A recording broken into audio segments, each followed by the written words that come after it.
Olá, boa noite, que a paz que excede todo o entendimento esteja guardando o teu coração, a tua vida neste momento e abençoando tudo que está aí ao teu redor. Vamos, nesta segunda-feira, dia 8, meditar no Evangelho de Marcos, capítulo 14, a partir do versículo 37. Jesus estava no Getsemane e ele deixou os discípulos ao sopé da montanha e levou consigo a Pedro, Tiago e João. Eles eram mais íntimos no relacionamento com Jesus.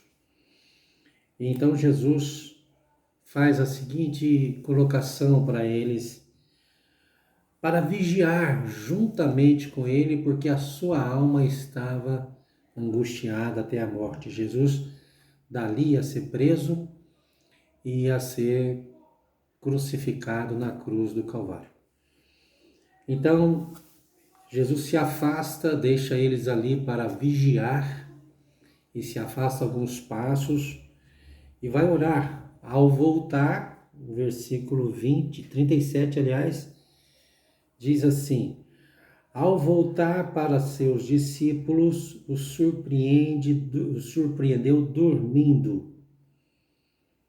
Simão, chamou ele a Pedro: estais dormindo? Não conseguistes vigiar nem uma hora? Vigiai e orai, para não cairdes em tentação. Pois de um lado o espírito está pronto, mas por outro lado a carne está fraca. Pois é, hoje nós vamos falar sobre a necessidade da vigilância, né? O que é vigiar? Cuidar, né?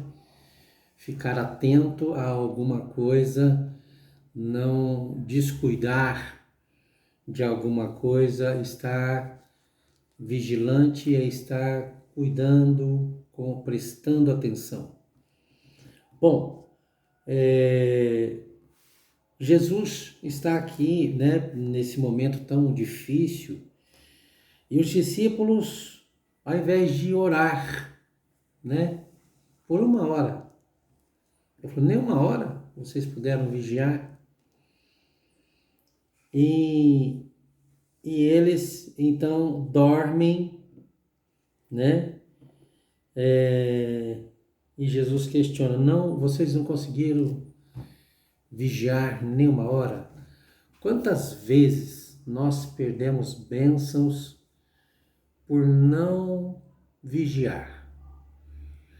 E para vigiar, você não precisa ser um expert, você não precisa estudar para ser vigilante. Vigiar é uma questão de atitude, né? Séria do seu coração, não depende de estudos, não depende de teologia para você ser vigilante. Então, nós devemos vigiar. Jesus falou em vários outros textos: vigiai e orai, porque não sabeis a hora. E não existe um tempo mais necessário para vigiar do que este tempo. Porque há tantas vozes, há tantas pessoas querendo dizer que são os donos da verdade ou que, né, detêm a absoluta verdade e tudo mais, né? As pessoas, as mensagens hoje assim do mundo todo, né? Então tem pessoas que parece que vêm e ela diz para você: eu tenho a solução de todos os teus problemas. Isso é falso. E por isso o discernimento, né, deve nos ajudar, a vigilância da nossa alma e do nosso espírito. Nós temos que vigiar em tudo. Nós temos que vigiar aquilo que comemos, né? Nós temos que vigiar aquilo que ouvimos, nós temos que filtrar, né, aquilo que ouvimos, nós temos que vigiar o nosso espírito, nós temos que vigiar a vicissitude carnal que existe em cada ser humano. Jesus, então, ao concluir, falou assim: vigiai e orai, para não cairdes em tentação. Então, quando nós caímos numa tentação, nós entramos numa ciranda igual a de Caim. Quando Caim ficou irado, né, porque Deus não aceitou o seu sacrifício por causa da forma como ele ofereceu, aí então a sua ira foi crescendo dentro dele. Deus então o chama, ele já tinha caído na tentação. Então Deus o chama e fala: se você agir bem, não é certo que você será aceito? E se você agir mal, o pecado está à porta e a você cumpre dominá-lo. Então Deus ainda deu a ele a chance de voltar atrás. Mas a ciranda da tentação já estava ali acontecendo. Quando você entra nesse estágio, parece que você fica cego, não consegue mais se concentrar e começa a pensar só naquela derrota, naquela tristeza ou naquela ira que você teve por alguma coisa.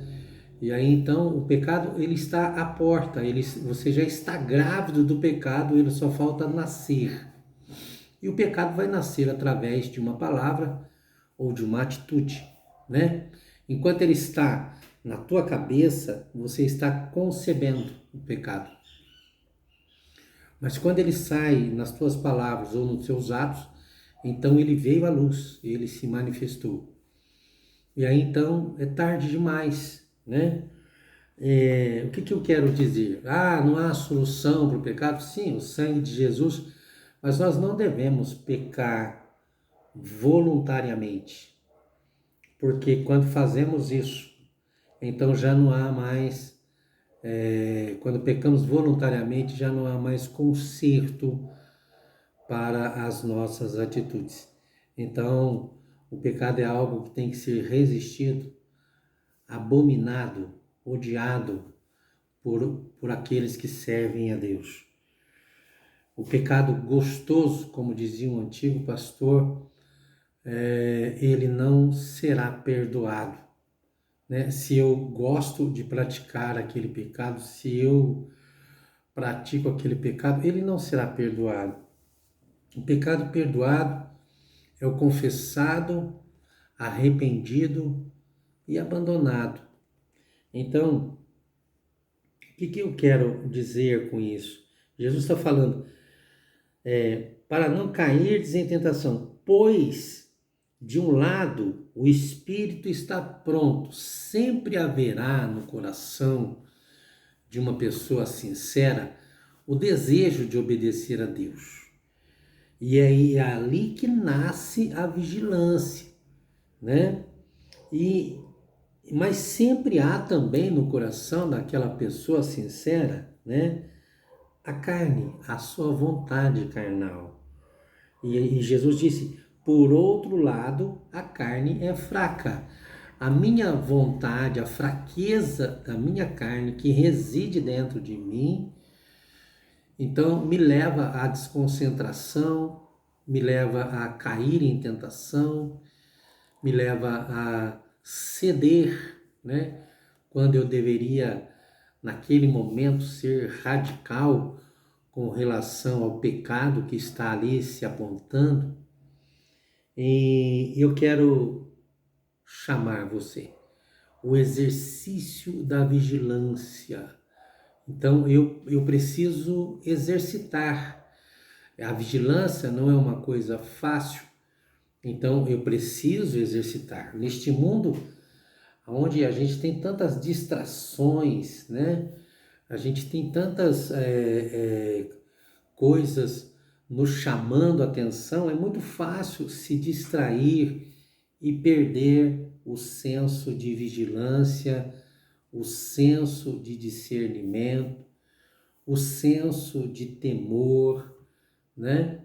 Haja visto que há pessoas hoje que blasfemam de Deus abertamente, sempre existiu, mas hoje isso parece ser tão comum, né? Tão fácil de se fazer.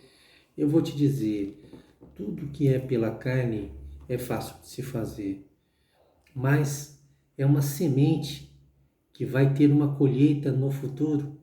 A Bíblia diz assim: não vos engane, Deus não se deixa escarnecer, pois tudo que o ser humano semear, isso mesmo ele ceifará, ele vai colher.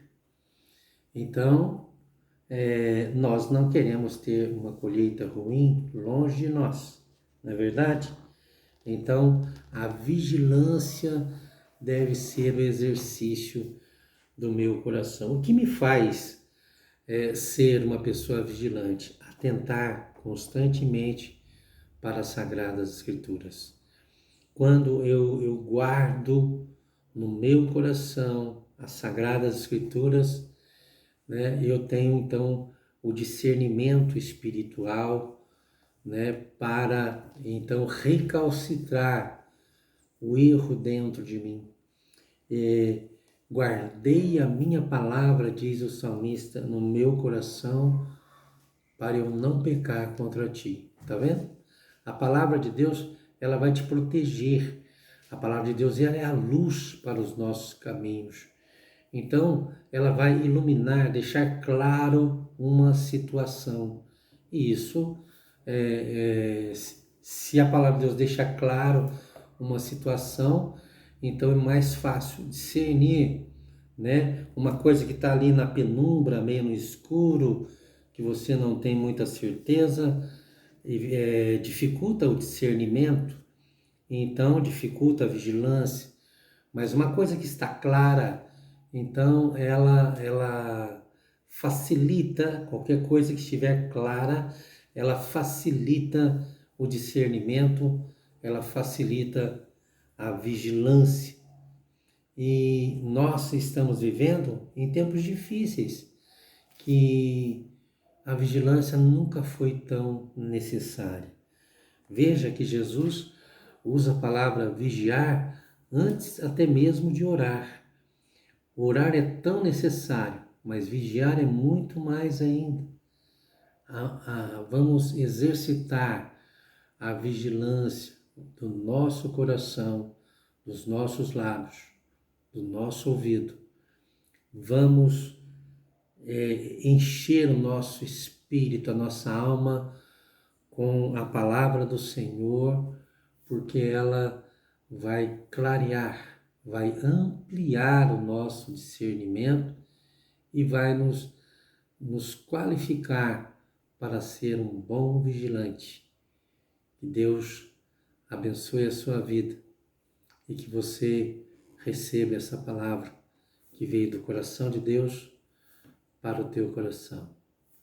Vigia, antes de orar até. Deus abençoe.